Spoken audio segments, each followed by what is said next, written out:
6 p.m. Pakistan Standard Time. Assalamu alaikum. This is Radio Pakistan. The news read by Daman Zaman. The headlines. The Prime Minister launched the Zainab Alert Response and Recovery mobile app Zara in Islamabad today. Speaking at the launching ceremony, Anwarul Haqqaqar reaffirmed the government's commitment to safeguard the children and providing them a nurturing environment. Pakistan has reiterated its readiness to play a proactive role in all kinds of international cooperation to increase global security. At least 26 Palestinians have been martyred in artillery fire of Israeli forces at a hospital and airstrikes on houses in Gaza. In the Indian illegally occupied Jammu and Kashmir, the occupation troops, in their unabated acts of state terrorism, martyred over 900 children during the last 35 years. In the second round match of the 2026 FIFA World Cup qualifiers, Pakistan will take on Tajikistan in Islamabad tomorrow. And now the news in detail. The caretaker Prime Minister Anwarul Haqqaqar launched the Zainab Alert Response and Recovery mobile app Zara at an event in Islamabad today. The Zara app can be used to report about missing and abducted children. The app will allow users to upload a photo of the child with complete information about the child's disappearance and alerting relevant departments for prompt action. The app, which is connected with all the police stations in the country, will also allow users to track the progress in the investigation process and updates. Speaking on the occasion, Prime Minister Anwarul Haqqaqar expressed the confidence that the initiative will serve as an impregnable fortress to safeguard the children. He said timely issuance of alerts pertaining to the missing and abducted children will undoubtedly facilitate the law enforcement agencies to swiftly recover these innocent souls. The Prime Minister reaffirmed unwavering commitment to safeguard the children from all kinds of harm, including abuse, violence, homelessness, and abduction. He said the government remains steadfast in its dedication to upholding the United Nations Convention on the Rights of the Child, expressing his strong resentment on the senseless killing of children in Gaza. The Prime Minister said this appalling and atrocious child holocaust must stop immediately. Anwarul Haqqaqar stressed that unabated aggression should come to an end forthwith. In connection with the World's Children's Day, a delegation of children representing the four provinces as well as Gilgit-Baltistan and Azad Jammu Kashmir called on the President Dr. Arif Alvi in Islamabad.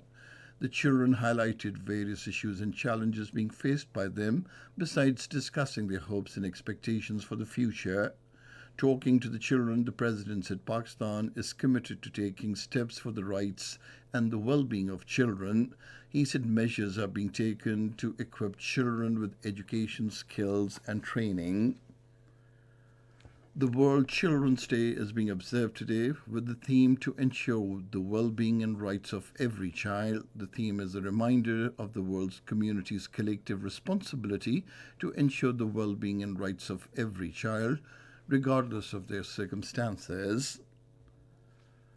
Pakistan and China have reaffirmed the commitment to the successful implementation of the Mainline 1 railway project.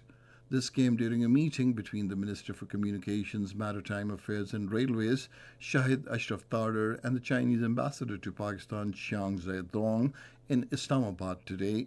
Shahid Ashraf Tardar reiterated that ML1 project is the top priority for the government, emphasizing on political need to translate this into a tangible developments. The Interior Minister Sarfaraz Ahmed Bukti has said Pakistan is ready to play its proactive role in all kinds of international cooperation to increase global security. He was talking to the Chinese ambassador to Pakistan, Xiang Zedong, who called on him in Islamabad today. During the meeting, the two sides discussed matters of mutual interest, including bilateral relations, and agreed to further enhance cooperation in the fields of security and defense. Speaking on the occasion, Sarfaraz Ahmed Bukti said all possible measures have been taken to ensure security of Chinese nationals, citizens in Pakistan. He said terrorism is a challenge and we will stamp it out completely. The Chinese ambassador lauded Pakistan's role in the fight against terrorism. He also thanked the Interior Minister for providing all possible security to the Chinese nationals. Repatriation of illegal foreign nationals, including Afghans, to their homeland is continuing. Thousands of Afghans are returning to their country on a daily basis through the Chaman and Torkham border crossings. Apart from other measures for the dignified return of Afghans to their country, transit camps equipped with all facilities have been established in various districts for the temporary accommodation. 2,062 more illegal Afghan nationals aboard 214 vehicles returned to their country yesterday.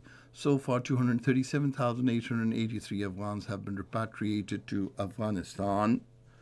This is Radio Pakistan. The Special Assistant to the Prime Minister on Interfaith Harmony, Maulana Tahir Mahmood Ashrafi, has categorically stated that Pakistan's policy on Palestine cannot change.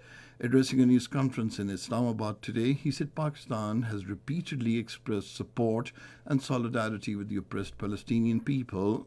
He said two consignments of humanitarian assistance have been sent to the Palestinian people in the wake of the recent Israeli atrocities, and it has been decided by the civilian and the military leadership to double this aid.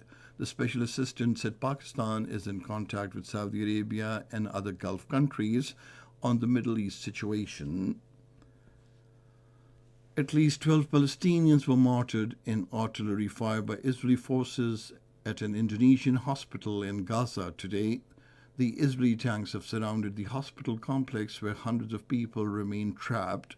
There are about 700 people, including medical staff and injured people, inside the hospital. Gaza's health ministry director dismissed Israel's claim that it had found a Hamas tunnel at the Al Shifa hospital, describing it as a pure lie. Meanwhile, at the other end of the Gaza Strip, health officials said at least 14 Palestinians were martyred in two Israeli airstrikes on houses in the town of Rafah near the border with Egypt. Hundreds of thousands of Gazans who fled the north of the enclave are sheltering in southern areas, including Rafah.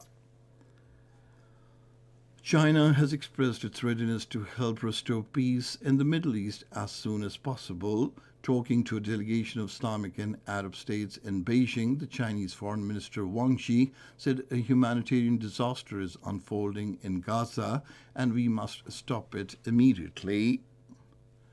The Saudi Foreign Minister Prince Faisal bin Farhan, during a meeting with his Chinese counterpart Wang Yi in Beijing, said the Israeli bombardment should stop immediately and we should move for an immediate entry of aid and food. He said collective effort is needed to end the crisis and he looks forward to cooperating with China and other countries in this regard. In the Indian illegally occupied Jammu and Kashmir, the occupation troops, in their unabated acts of state terrorism, martyred 919 children during the past 35 years, according to a report released by the research section of the Kashmir Media Service on the occasion of the World's Children's Day today.